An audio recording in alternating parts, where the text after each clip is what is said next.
All right, so we'll call the meeting to order.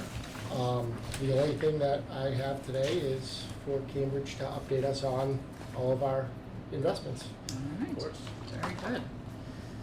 Start right off. Sure, actually, I'll just speak briefly about administrative stuff. So of course, year end is upon us.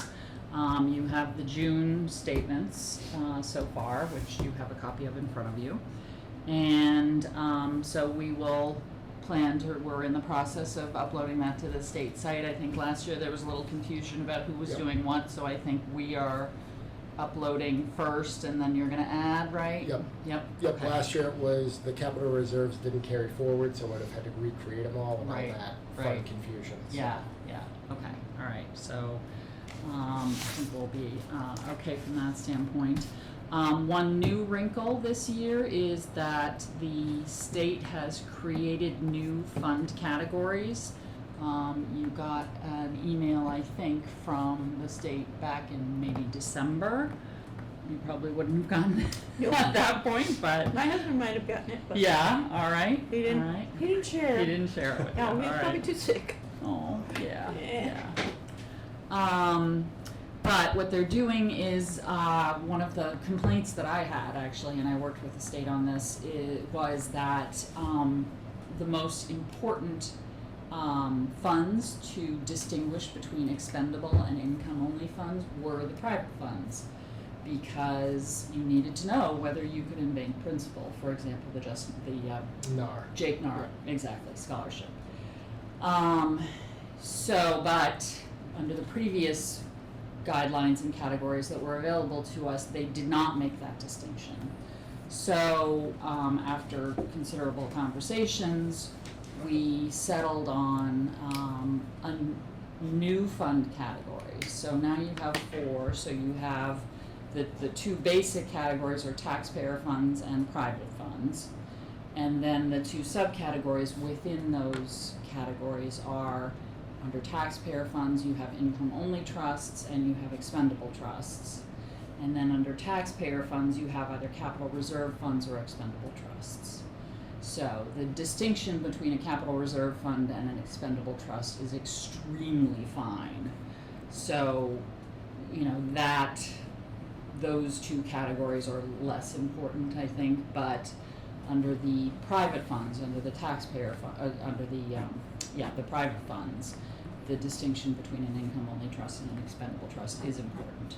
So I will just need to confirm with you, Justin, of all of these private funds that we have here in the trust funds, which ones are expendable. Obviously, I know Jake Nar is, and then are there any others that are where we can invade principal? So doesn't have to be done today, but it's one I'm gonna have to on do it. some research because some of these are very old. Yes, and exactly. That is the challenge. It's one where essentially, since nobody is asked to withdraw from them, Right. I haven't done the research into which ones they are. Right. Yes, I fully appreciate that. So, we can work on that over the next, few weeks. So, and then as far as your capital reserve, as far as the town's funds, you'll have to do the same thing as far as distinguishing between expendable trusts and capital reserves. Yep. So, unfortunately, that's just a matter of looking at the warrant article, presumably. So, okay, but I think that's it. Again, we're finalizing the information on this sheet as far as the numbers go and things like that, make sure everything ties out, and then we'll be ready to upload that. So, all right. Questions, concerns? What exactly is an expendable fund? So from the private side, so you make a bequest to the town of, $300,000, and you tell the town that I only want, it has to be spent on this particular purpose, say parks, some park that you love, but you can only spend the income. Oh, okay. So whatever income that 300,000 generates, you can only spend the income on that purpose. An expendable trust, on the other hand, you have the entire 300,000 plus the income available to you. Oh, okay. Yeah. So why did the state do this? Well, because as I said, it was important for them to be able to identify expendable trusts when a withdrawal was made from a trust. Oh, okay. So, To you know, regulate it. well, just to make sure that if it was an income-only trust, right, Mhm. that the principal wasn't being Used. invaded, used, exactly. So it's kind of control. A little bit, it's just oversight, yep. Nicer way to I say mean, control. well, hopefully the control is happening here. Here. Yeah, in this room and between Justin and me and you guys, so. So these are all the things he has to research to make sure Right, these whether it's, particular one. yeah, expendable or income only, yep. I knew Mary Lou Chamberlain is income only. Yeah. Yeah, The cemeteries are income only. income only, yep, so. Alright.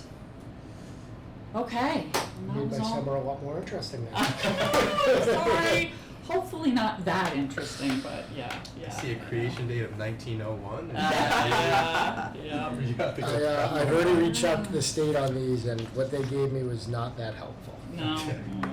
yeah, That's, yeah. yeah.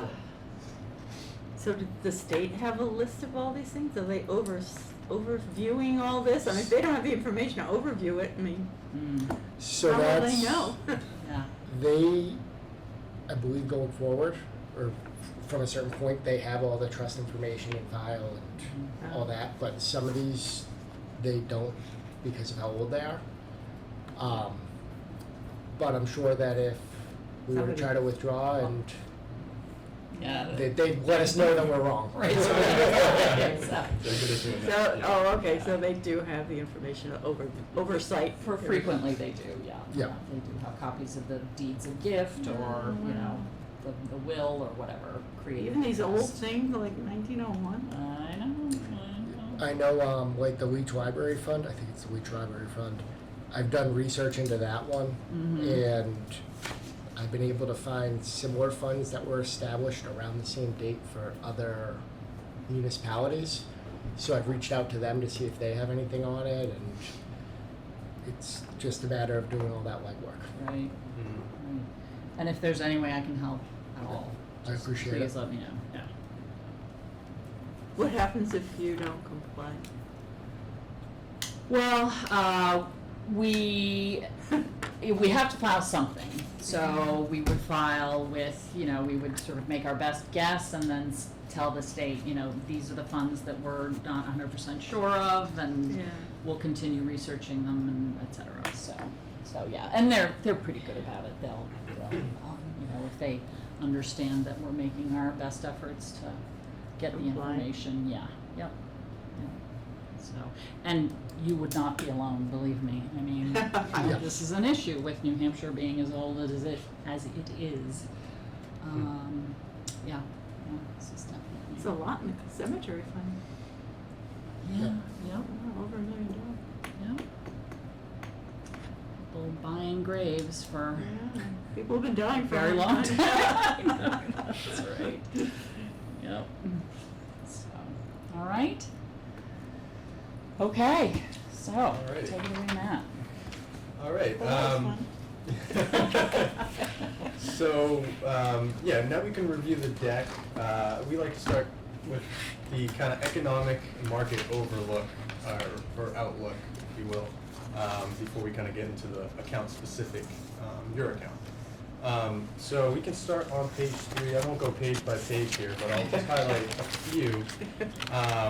I'm sure as everyone's been maybe following the market that there's a lot going on. A lot of news, a lot of uncertainty, a lot of worrisome. But in the end, I think the heading on this first page, on page 3, on this first slide on page 3, wild second quarter, but solid first half kind of sums it up perfectly.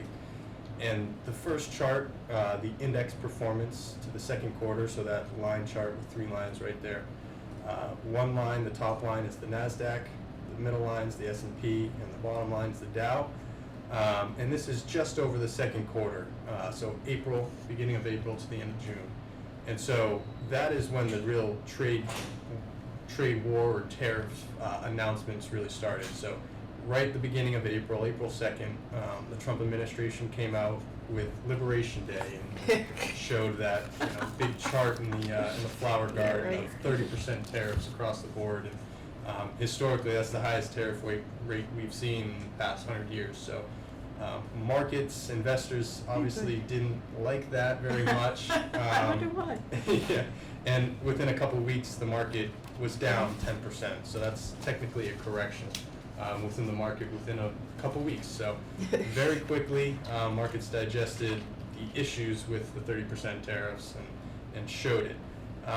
But as you can see, we reached that bottom probably a couple weeks, mid-April, and then that is when the door opened to negotiations. And through the rest of the second quarter, you can see how investors really interpreted the negotiations. So that investors became more comfortable knowing that the worst case scenario is kind of behind us. And that's what we've seen so far with these trade negotiations. So that 30% tariff rate really gave a sour taste in investors' mouth, but then negotiations opened the door. Trump was willing to work with certain countries and make a deal. That's kind of all he wanted at the end of the day. So the middle line, the S&P 500, remarkably came back and finished the quarter up almost 11%, which is remarkable. And year to date, so the first 6 months of the year, up 6.2%.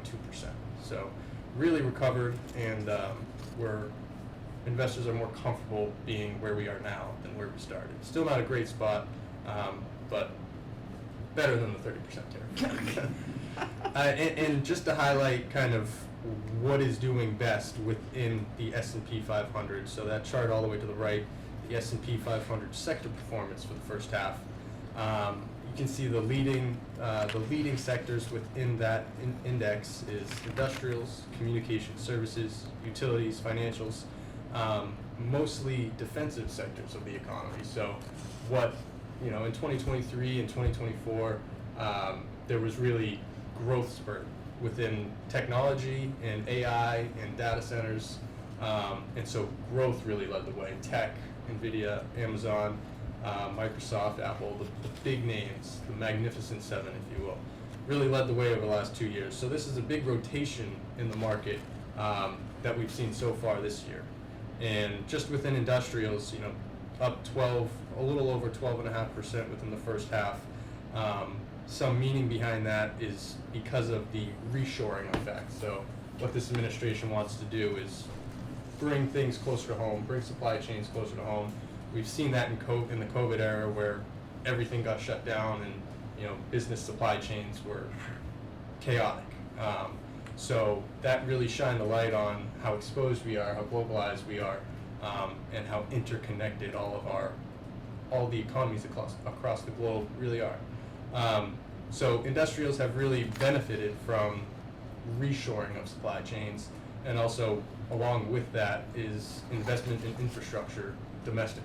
So they've been benefiting from investment in infrastructure and kind of the reorganization of the supply chain.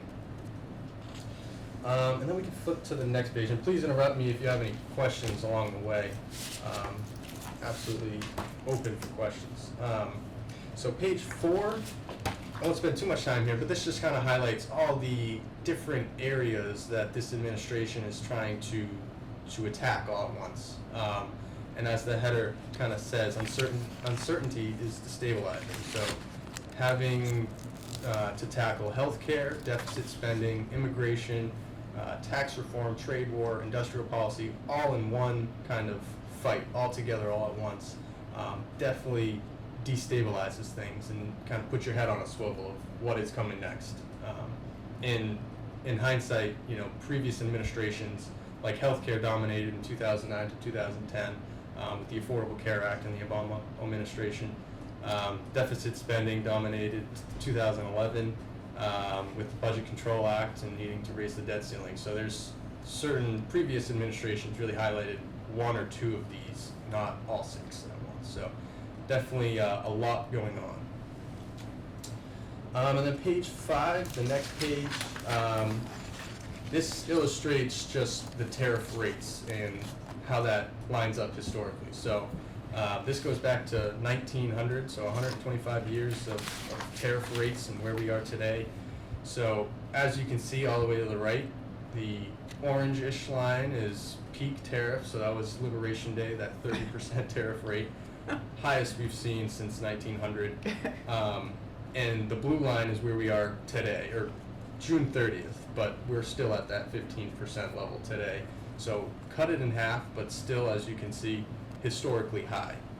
The last time it was this high was during kind of the World War II era, trying to protect domestic manufacturing. So another way to kind of look at this graph is where the bars are high, that is the U.S. trying to protect domestic production, domestic workers trying to produce more here. And where the bars are low, we're more open to trade within economies. So globalizing, freer trade, and we started the year off at a 3% tariff rate, now we're at 15, so that's a big adjustment. And as you can see, the last 50 years and kind of even going back to 75 years where it was modestly at 5%, 6-7% tariff rate, but we've been globalizing the past 60, 70 years. So it's going to be very, very difficult to unwind all of that, all kind of within 4 years is his term. So personally, we'll see how long it takes and what happens, for the long term. But this administration's goal is to bring things closer and kind of create more trading partners rather than relying on certain ones.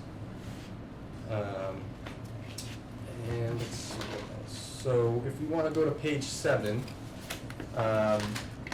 so there's, like I said, a lot of uncertainty and risks out there, and questions to be answered, but at the same time there are some catalysts for that second half of 2025 and even going into 2026. So one of them, trade deals. So as more and more trade deals come through, the less and less uncertainty we have. So that's positive for investors. Investors just will any clearer picture on trade negotiations is a positive for investors and ultimately the market. So as more and more trade deals come about, the better it is investors will feel. Fed cuts on the horizon. Lower interest rates really help equities. So as interest rates come down later this year into 2026, that is a positive or a tailwind, if you will, to the equity market. Fiscal stimulus in the One Big Beautiful Bill. So things like the temporary increase in SALT deductions, the extension of child tax credit. Those are things adding money. Those things are adding disposable income to households. So definitely a positive for spending and economic activity, which is a positive for the stock market. Falling inflation. Obviously, that's kind of 2 ways. So what we think about inflation is how tariffs will obviously impact inflation. But what we've seen, companies have built a large inventory pre-tariff negotiations, pre-tariff announcements. So they front-loaded all their inventory. They are still working through that inventory, so we haven't seen tariffs have a large impact or a large impact on CPI yet. But once that inventory is worked down, we'll kind of see those tariff rates get pushed to consumers. But that will obviously increase the CPI and increase inflation. But what we think is the consumer won't continue to spend. They'll kind of be more cautious and aware of how they're spending, what they're spending on, and find better deals or just continue to save. And so as they do that, demand will fall and inflation will kind of come down as demand comes down. So we believe that people will kind of react to that inflation in a positive way and create inflation so it's transitory and not sticky, as we saw in the last couple of years. And then finally, deregulation. So that's good across, economy or industries with just less costs associated with more regulation. So just another boost to economic activity. And then the last one is on page 13 that I'll review here. And this just shows the kind of importance of staying in the market and not trying to time it, kind of getting scared and clawing back and then kind of coming back in when things clear up. That's not what the long-term investor should be doing. It should stay with the market. I'm not saying they shouldn't rotate or make any changes to portfolios, but selling out and kind of broad-based selling and decreasing your equity exposure is not the name of the game if you're a long-term investor. So this chart just shows from going back to 1926, if you invested $1,000 in 1926 into the S&P 500, it would be worth $18,218,417 today, and that's without adding anything to it or taking anything out. So that $1,000 initial investment would be worth a little over $18 million today if you invested that 100 years ago. And those yellow bars just represent recessionary periods. So sticking through those periods, making sure you're not reacting to them, is a big part of staying in the market. And kind of some statistics that our Chief Investment Officer, Ryan, highlighted in one of his commentary pieces earlier this year is investors, on average, can tolerate or should tolerate 3 corrections of 5% per year, 1 correction of 10% per year, 1 correction of 15% every 3 years, and then 1 correction of 20% every 6 years. So it's expected that these things will happen. It's just a matter of staying with the market, absorbing it, and just hanging on instead of kind of having the emotional attachment to kind of your money and wanting to sell and go to cash and be safe. Removing that emotional part of it is very important, and something that we kind of manage ourselves. Obviously, we're looking at things every day, so we try to take out the emotional factor for our clients and hold on to that and stay true to ourselves. So like we saw in April, we didn't make any knee-jerk reactions. We did do some trading, but it was a rotation within the portfolio. It wasn't selling down in equity and reducing our exposure. It was more of a, okay, let's kind of get closer to neutral, essentially. And I'll go through kind of what we did in your portfolios and what that really means. But yeah, and another statistic that I found on BlackRock's website. So BlackRock created this chart that we're looking at, and another statistic that they had on their website was, if you invested $10,000 20 years ago, if you stayed invested over that 20-year period, that $10,000 would be worth $71,750. If you tried to time the market, sell everything, and come back in, and you happen to miss the top 5 performing days, that $10,000 would then be $45,318. And if you did the same and then missed the top 10 performing days, that $10,000 would be $32,871. So $32,000 missing the top 10 days, $45,000 missing the top 5 days, $71,000 staying invested. So it's just very important to stay the course and realize these things happen. There is volatility, but keeping that long-term view is very key. And so now we can get into the account if there's no questions on the market or the economy. So the next page 14. This is just a snapshot of your account as of June 30th. So at the top left, you can see the asset allocation there. And one thing I will say is that allocation does include the income portfolio that you have. So the income portfolio is, so your stocks generate dividend income and your bonds generate coupon income. And that income gets put into its own portfolio per se, so you guys can distribute it out and control that. So there's $143,000 in income cash that you have generated so far. That is mixed into this allocation, but that's not something that we have, that we manage. It's kind of separate. So your current allocation right now, as of this morning, is 4.83% cash, 34.5% fixed income, and 60.57% in equity, which is right in line with its asset allocation. I will say we did have an asset allocation meeting last week, and we did decide to increase our equity exposure, so we changed our asset allocation. So the new target would be 2% cash, 35.5% fixed income, and 62.5% equity. So this week we'll be increasing your equity exposure through cash. So we'll be putting some cash to work.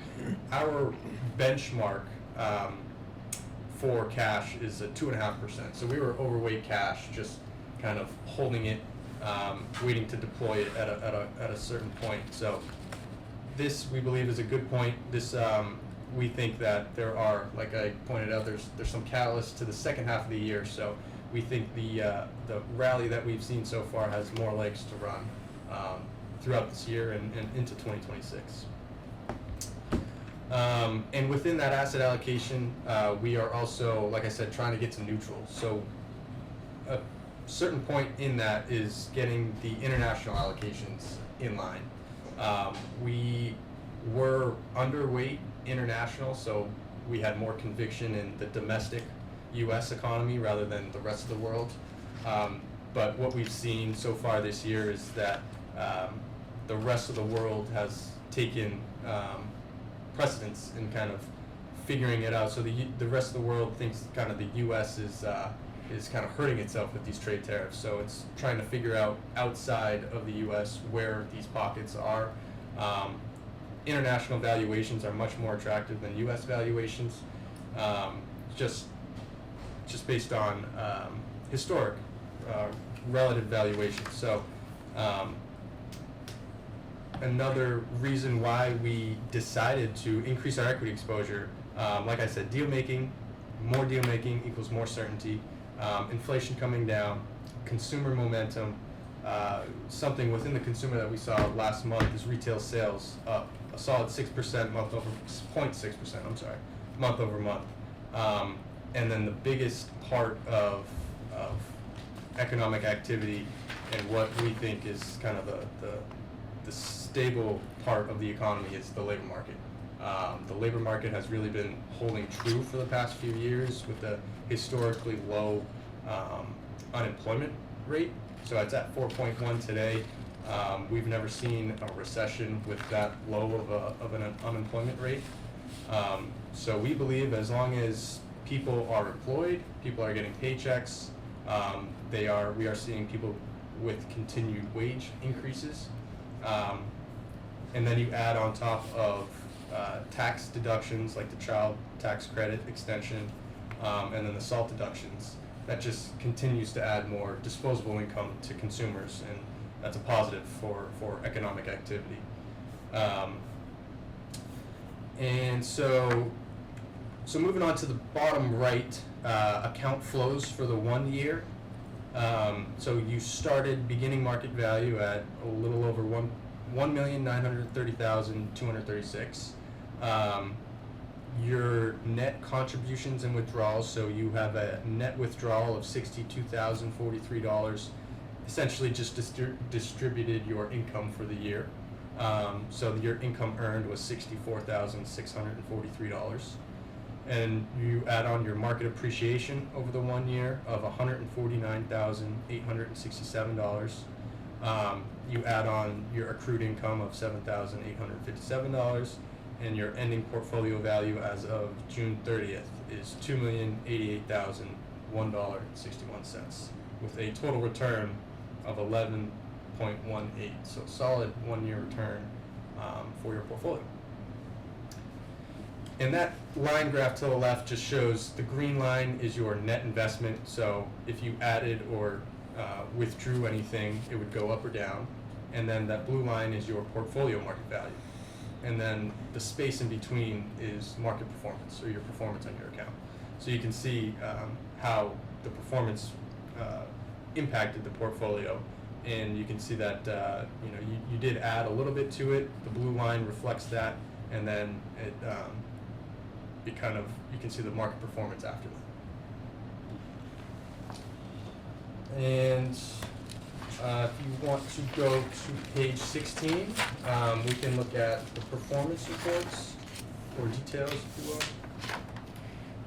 So this is, since this is an annual meeting, I'll highlight the 1-year return. But you can see it breaks it down into cash return, a fixed income return, and an equity return. And at the top line, it totals it up and rolls it all up in one total return. So as it was stated on the first slide, your 1-year total return, 11.18%, mainly driven by the equity exposure of 15.07% over the 1 year in your equity portfolio. Very good return for the past 1 year. That's, historically speaking, that's above average. Certainly not something that you can expect every single year, but you'll take them when you have them, of course. But what's really leading that is obviously over the last 2 years, the 20+% returns in 2023 and 2024. That momentum is still picking up and still going within the AI theme. It's definitely a market moving theme, and continues to be so, and will continue to be so in the future. Are there any questions on this page? Questions here? If you want to turn to page 17, just the next page, this just shows your returns but in dollars. So if we want to go to the 1-year line again, you started 1 year ago at $1,935,533. You essentially took your income out of the portfolio, distributed it, but that 11.18 return equates to your $64,643 in income, plus the $149,867 in market appreciation. So a little over $200,000 in return equates to that 11.18%. So very, very solid. And the inception to date, so going back all the way to 2016, you can see you started the portfolio value of $970,000. You've netted an addition to the portfolio of $29,128. Your total income earned over the last 9 years has been $382,730, and the market appreciation over the last 9 years has been $705,638. So very solid returns there. And I think lastly, if we want to turn to page 23, this is kind of the activity. You can see what we've done so far over the past 3 months. But within our portfolios and what we've been doing so far this year is, like I said, not make any knee-jerk reactions to the market. That's something we take pride in, and sometimes doing nothing is just as good as doing something. So us kind of not selling and accepting the underweight in equity after the Liberation Day, and instead rotated and kept strong with our neutral allocation, has really benefited us, because we participated in that rally for the rest of the second quarter. So what we've done in April and June, so I'm focusing on the equity, so the bottom half of that page, and then that goes on to the next page. The equity transactions mainly, because there's just more activity there. So in April, what we did in the portfolio, you can see we traded in April and in June. In April, what we did in the portfolio is just try to get closer to neutral international. So we didn't buy any international in April, but we did try to trim down our domestic exposure, trimming down our tech growthier names that have been increasing in size in the portfolio over the last couple of years, so trimming that back down to where we kind of feel more comfortable. So taking proceeds off the table, reallocating those proceeds into more better valued companies like Procter & Gamble, which is a consumer staple company, Waste Management, an industrial company, so more value-based areas of the market, and taking from the high flyers like Microsoft that have really outperformed over the last few years. And again in June, we trimmed again, so what we did in June is trimmed our equity overweight a little bit just to get back to the 60% target that we had. So that's what we did in June, trying to reduce the equity exposure, raise your cash level, just to get the portfolio more in line with its allocation. And so now at this point, so last week we just decided that we will increase our equity exposure to 62.5%.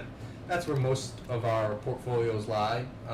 Just because of this rally we've seen so far, it's boosted our equity exposure higher than our target, and so we're just kind of accepting that market drift and want to participate in whatever comes the second half of the year, because we believe that there are some upside catalysts to finish off the year strong and going into 2026. So, like I said, you can expect more trading to come. One thing to note on that is capital gains. Right now, you guys don't have a major, not an issue with it, but you guys are, I have it written down, around 2%, 2.5% in gains, which is $54,000, almost $55,000 in gains. But as we trade the portfolio, rotate, realign things, we are going to be taking more gains off the table, which is a good thing, because we're accepting the appreciation in the stocks that performed well, trimming those back, taking the proceeds off the table, increasing the gains, and reallocating those proceeds to better valued companies, better areas of the market that have better and more room to run than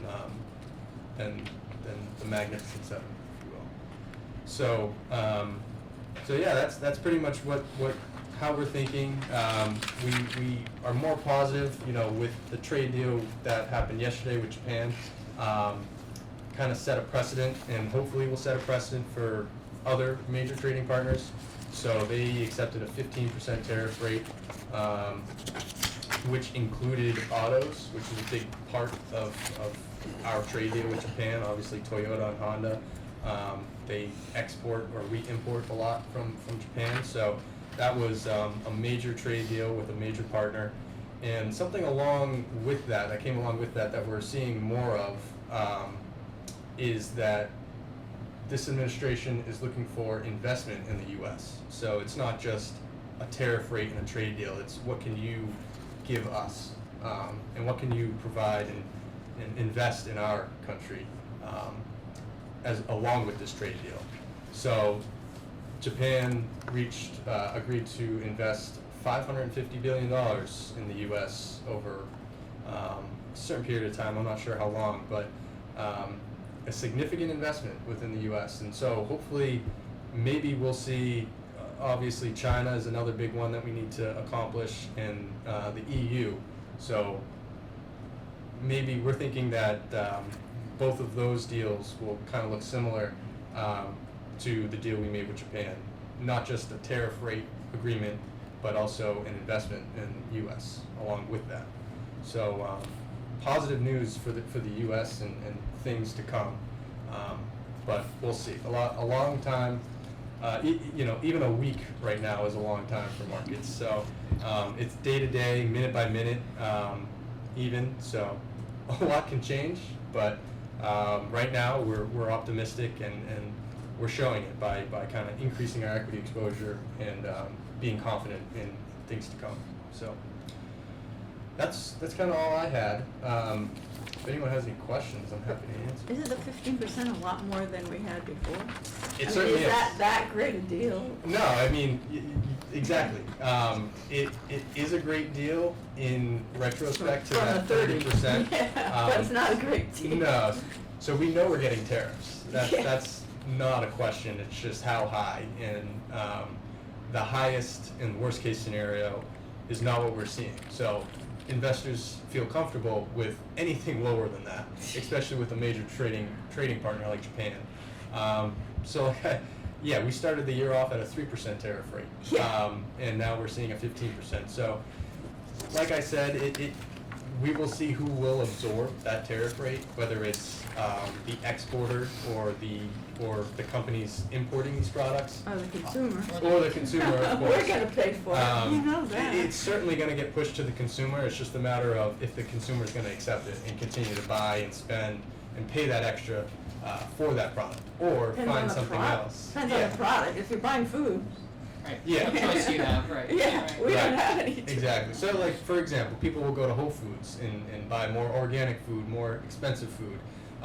Maybe if they see prices increase there, they'll go to Hannaford or, Market Basket, something much cheaper, just as a substitute. So, economic activity will still continue, but they're not satisfied with the increase in the CPI or in the inflation of Whole Foods.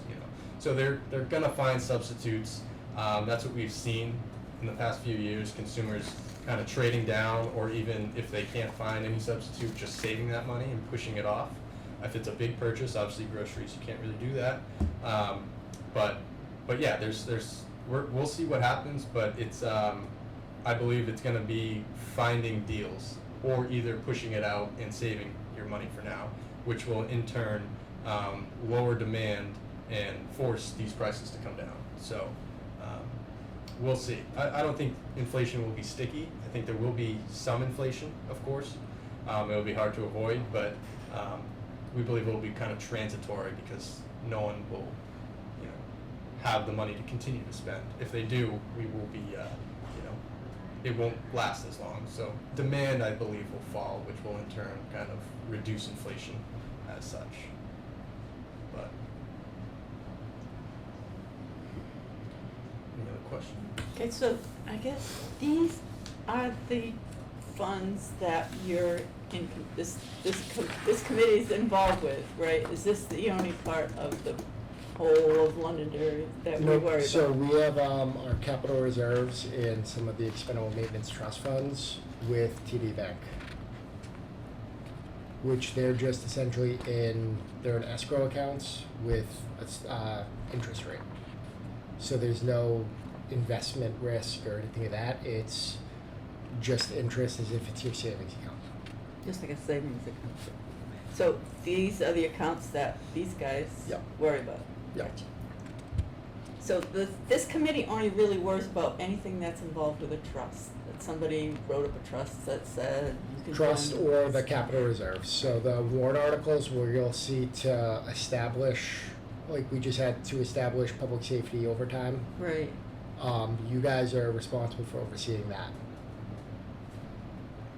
So those, and then these ones, which are historically, I'm saying that just in general, but private trusts where somebody raises money for a scholarship or things of that nature, like the Jacob Narr, the Mary Lou Chamberlain.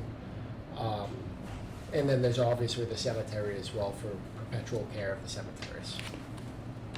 That's the biggest amount. Yep. So just as an FYI, of course, we can manage capital reserve funds as well, and we Oh. do. Yeah, how do you decide why these guys and why not? You guys decide. Oh, really? Yeah, no, we do capital reserves for pretty much all of our other towns. I think the difference that we make there is that, you're not just in a single CD with a single company, but we'll look at treasuries. It's all fixed income, so there's no equity, there's no stock market risk or anything like that. And we will, if we see, as we do now, rates coming down over the next, 6 months, a year, we will try and lock in some of the higher rates, some of the current higher rates by buying slightly longer, still not very long, but 2 to 3 year maybe duration, treasury bonds, bills, so anyways, that's the value we add there, so. And we do all the reporting as well, so anyways, but. You can say it, I'm not. So. Yeah, Oh, no, this we- is our napkin. Okay. Yeah. Okay, gotcha. Yeah. So we would be happy to, talk about that if that's of interest. So I know you've just made a change relatively recently, so. Yeah, we but, switched from one bank that was offering us 0.01 Yeah. when the Fed rate was Wow. 5%. Okay. Whoa. Yep. In a CD or? Just, I think it's the- savings. Yeah, savings account, Wow. yeah. Yeah. To our current bank, which is offering, I believe, north of 3. Oh. So Okay. So, we literally made in 1 month how much interest that was made the previous year. yeah. Wow. Wow. Yeah, So just- yeah, we made that switch, and I thank you guys for making that switch, because seeing those were, Yeah. it was painful booking that entry of interest where it's Yeah. a good amount, it's like $50. It's like, that should not be $50, it should be Yeah. significantly more. Yeah. Yeah. So it's been benefiting the taxpayers quite a bit, and very nice Yeah. to say. How much is involved with TD Bank? I'm just, That I don't know, give me 1 second, I can tell you. And just for reference, just throwing it out there, the current yield in your portfolio now within their fixed income allocation is 4.28, and that's your core taxable. So we have a core plus taxable, which extends duration, increases risk a little bit more, so a little lower in the credit risk area, but a higher yield in return. So you just referenced that 3% rate. You're currently at 4.28%. And our money market is even around a 4%. So even your cash is earning 4% in this portfolio. Just throwing it. just to let you know. So yeah, 356, and, oh, that's the wrong account, sorry.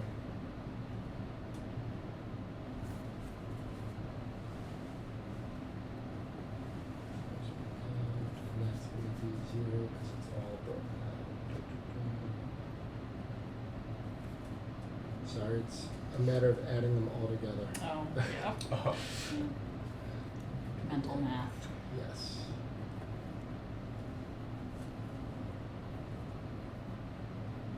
We have about 5.4 million in there. Wow. Hmm. Your eyes are lighting up.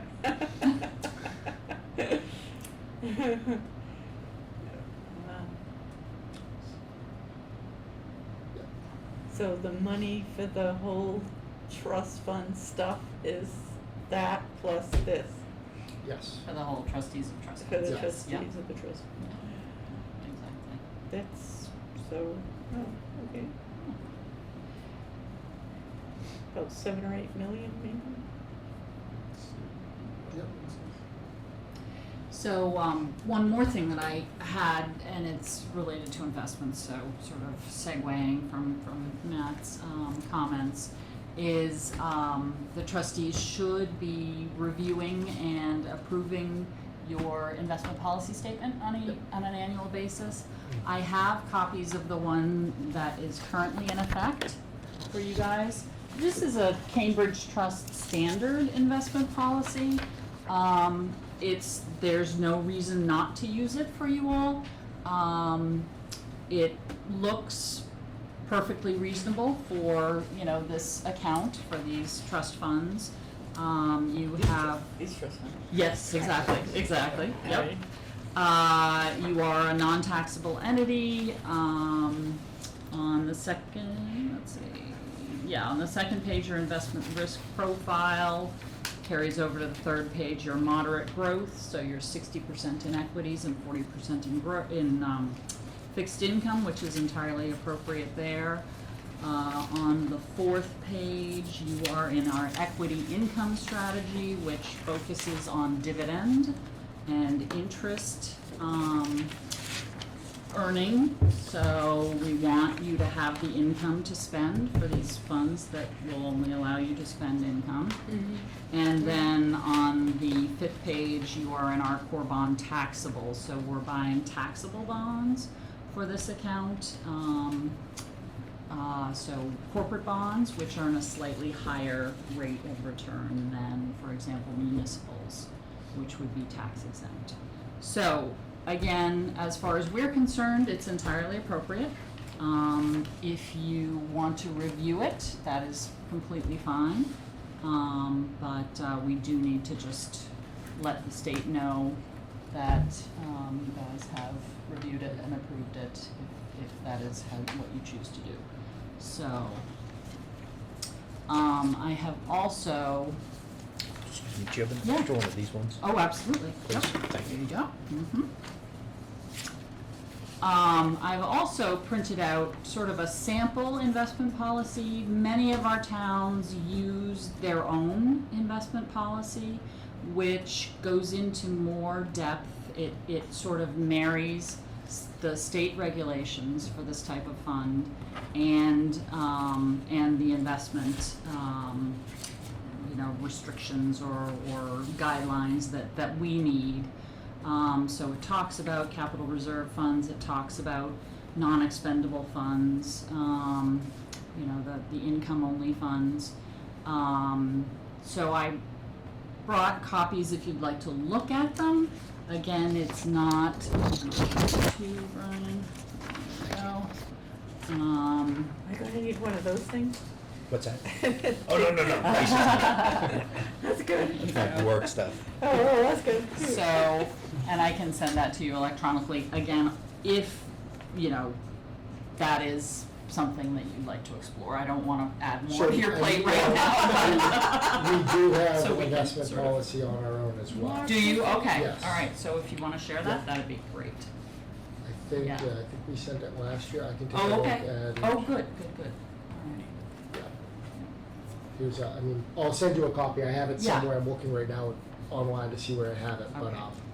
thank you for having that now. But I knew we had one, Yeah. when you said this, I was like, that's when we had. Yeah, it. yeah, Just tell me I'm right. not making things up now. Yeah. But, no, I can send that to you, and, Okay, that's one great. that we'll probably review again in August to make sure Okay. we're all good and Perfect. get the formal, all three of our Yeah. trustees saying we're good to go with that. Okay, great. Or make changes. Yeah. Okay. Fantastic. All right, well, that was all I had. Thank you guys so much for coming. Yeah. You guys have any Thank you. questions or anything? Very good. Yeah, Thank you for the no. excellent presentation. Of course, yeah, thank you. I hope our Appreciate it. future is as rosy as you guys think it is. Yeah, I but no, there's a lot to digest, but a lot of, it's not gonna be a straight line, but we believe in the longer term, it's gonna be positive overall, so. I know, Yeah, right? fingers crossed. Yeah. Yeah, exactly. Absolutely. Will you take your goodies with you?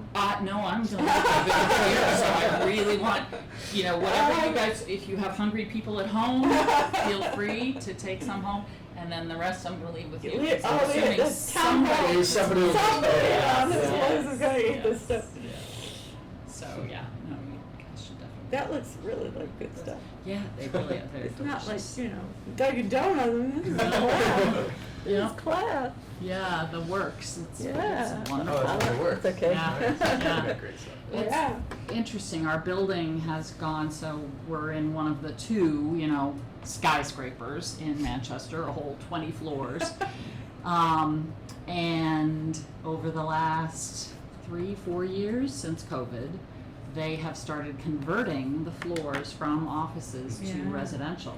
Yeah. So now about half the building is residential, I Wow. think, and they're putting apartments in very strange places, but Yeah. anyways, like turning the lobby into But apartments, but. Won't that be not so good because now people are supposed to go back to work, so. Well, right, exactly, so, yeah, you wonder if there's gonna be all of Yeah. a sudden a shortage of Good office looking at those space. apartments. Right, Yeah. right, exactly.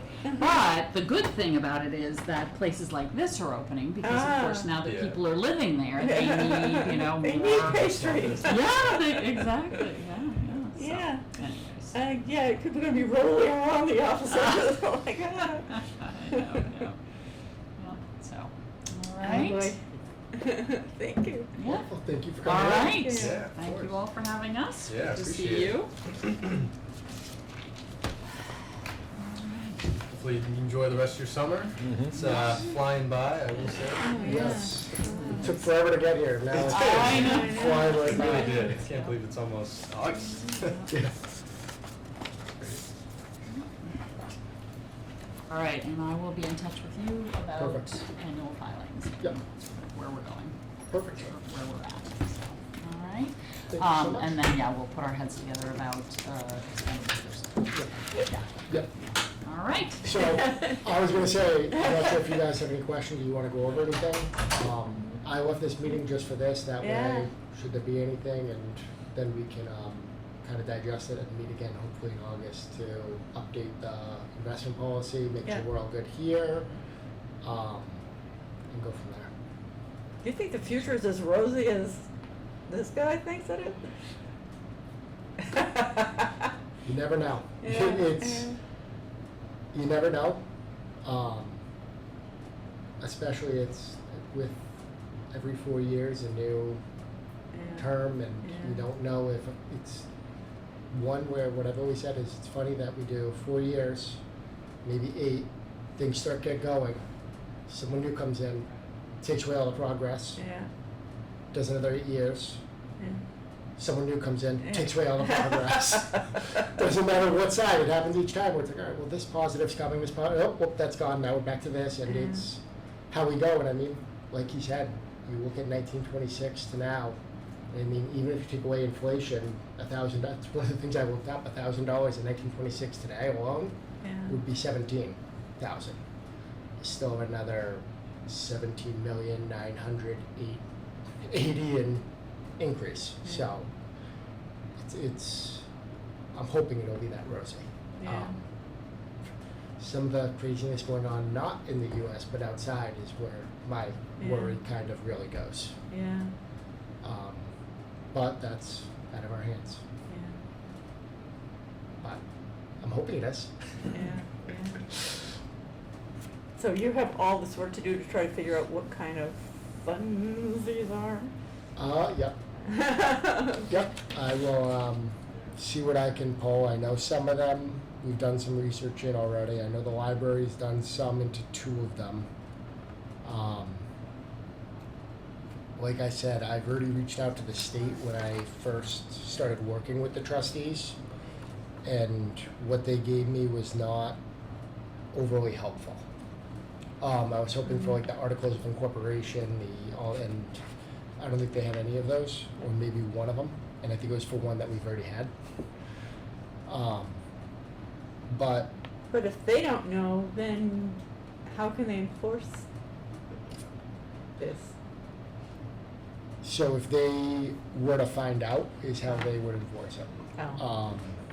I think, and this is what I would do to be on the conservative safe side if I'm not able to find out, is do income only, because then you're not technically breaking anything, because you're not pulling from the principal. But if you pull from the principal and it turns out it was income only, you broke the trust. Or not broke the trust, but you went against, you violated the provisions. Where if you're only taking the income, you're not violating the provisions, unless the trust said you can only take half the income a year, Well, or what something hap- of that nature. What happens if you violate stuff? Like, what happens to you? It's one I don't know, because I don't want to find out, because I don't want to violate it. Oh, okay. But my guess is I'd be looking at a significant amount of legal issues. I don't know that. Or we would, is a better way to put it. How about with our political climate? Are some of these groups gonna start coming after what we're doing here? Like the library's having all this brouhaha? So, where this kind of comes in is if the library were to request any of these, I would then be able to go and say, okay, well, do you know what they're for? Can you get me the articles? And then they'd have to do the research to find out what it's for, because they're the ones requesting a withdrawal from it. Which would actually save us the work of having to research it. But essentially, it shouldn't and I'm saying that hesitant because I don't see how it could, but I've been surprised before. Because essentially all we're doing is we are holding on to these funds and making sure that any request withdrawal is done in cooperation with what the trust was established for. Where it could get dicey again is if they, let's say, the first one, the flower one, there's a total of $772 roughly in it. Somebody comes and says, I want to withdraw all 772, and we say, well, we can't verify what it's for, we can only withdraw 555. They could get upset that we're not letting them withdraw that additional 200-ish. Nobody outside of the cemetery, Mary Lou Chamberlain, and the Jake Narr Scholarship has requested any withdrawal since I've started. And again, if they did, it becomes okay, well, you know about the fund, do you have the articles to incorporate it so we can get them? Because like I said, I've done some research in the Leach Library one, and I think it was Nashua has a fund that started roughly around the same date. They have a trust with it, so I've reached out to them to see if they can get any information. They've given some, but it's one where what they have seems to be a little different. But our annual reports that I reviewed also seem to reference the individual's name that they have, so I don't know if it's the same fund and they just renamed it, or if it's something completely different. So that's the fun of trying to figure out which one is which, and yeah. But if you can't figure it out, how can anyone else? The other option is we would go to the state and request a repurpose or something of that nature, but the process for that is very strenuous and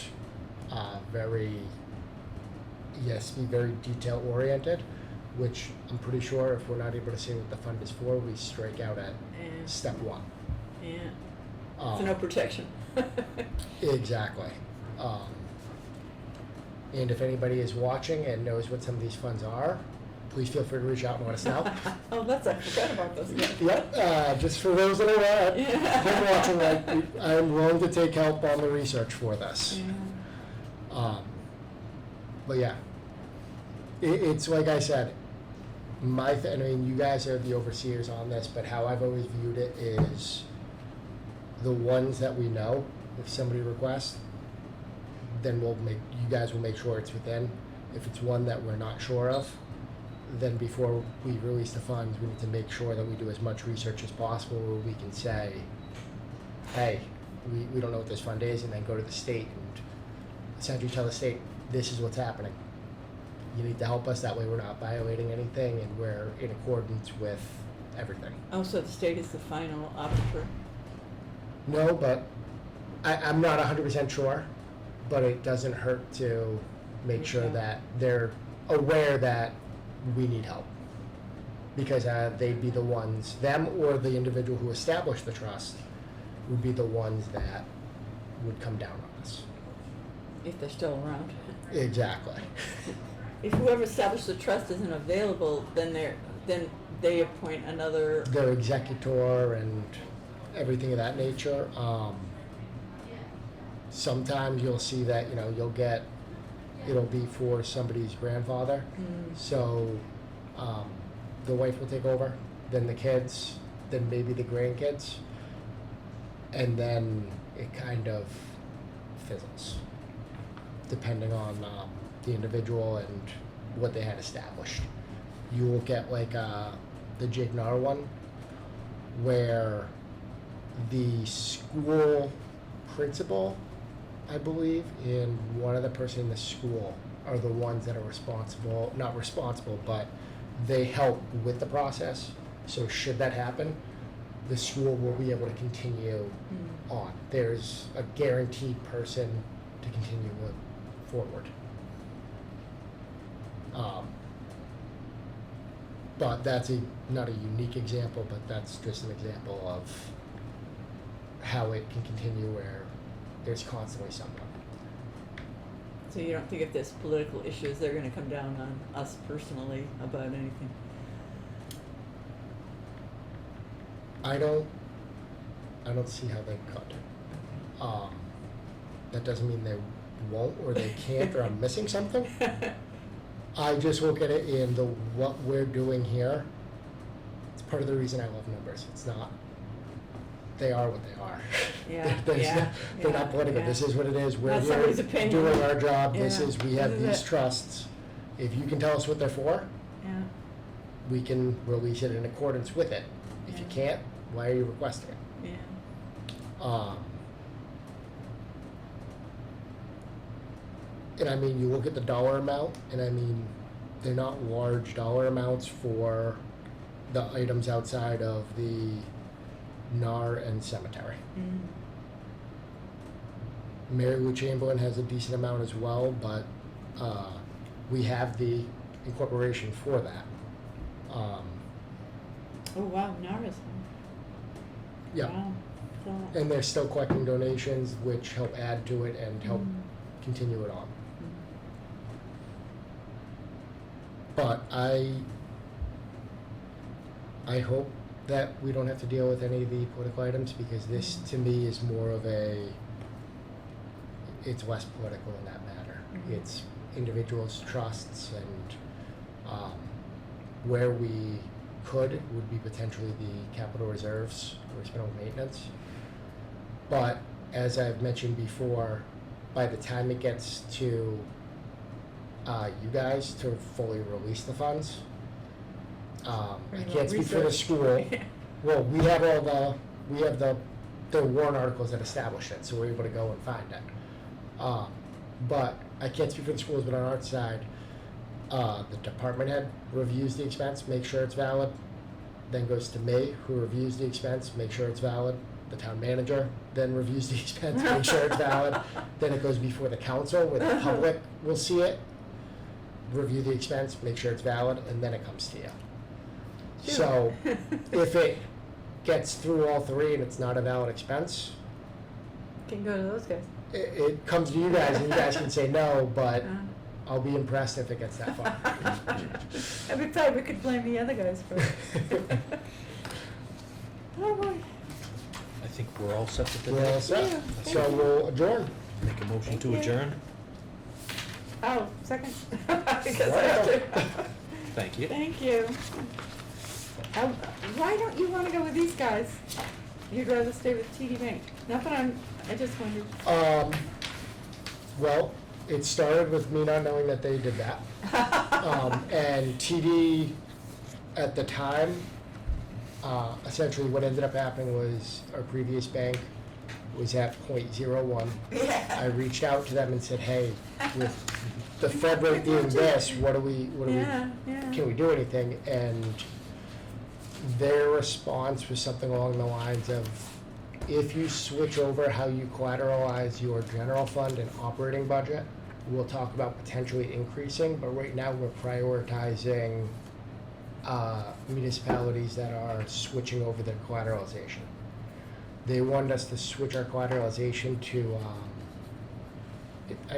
long story short, it's I believe it's called Intrafi, and what it does is it takes all the funds and it puts it in banks across the United States at under 250,000, so it's all FDIC insured, Oh. which sounds good. Yeah. But if for whatever reason the system fails and the system shouldn't put more than 250 in any bank.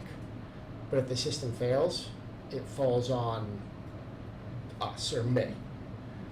And I use Intrafi for some of our longer term investments because I know at the beginning of the month if there's 500,000, at the end of the month there's going to be 500,000 and whatever interest accrued. Yeah. So the banks that are in there at the beginning of the month are going to be the ones for the most part in there at the end. With our operating budget where we go from, during tax season, 50, 60 million to 1 million. And I mean, you're talking about a couple million expenses depending on the month.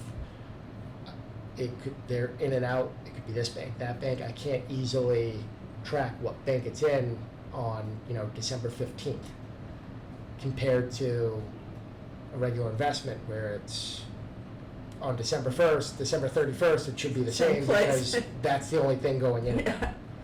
Yeah.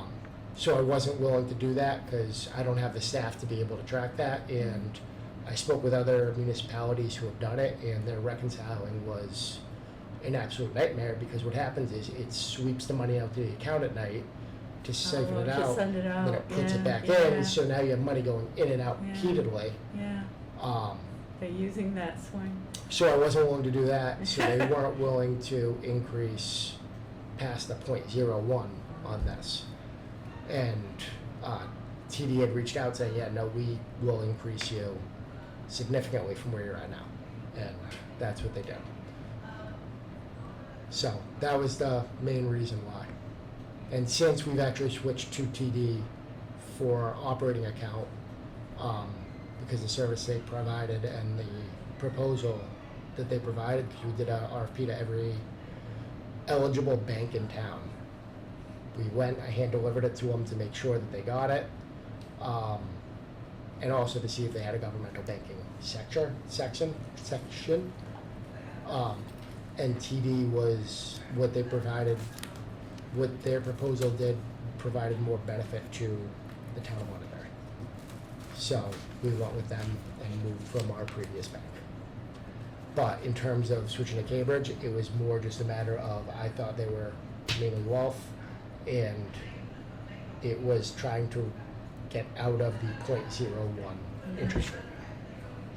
So that's why. Something, just real quick, we didn't discuss. Next meeting? Yes, I was Any thinking. ideas? I was thinking in August. Okay. I was gonna reach out, that way we had, Jonathan as well. Mm-hmm. So I'm just trying to think right now. Yeah, I was gonna look in August and see what days work best for you guys in August.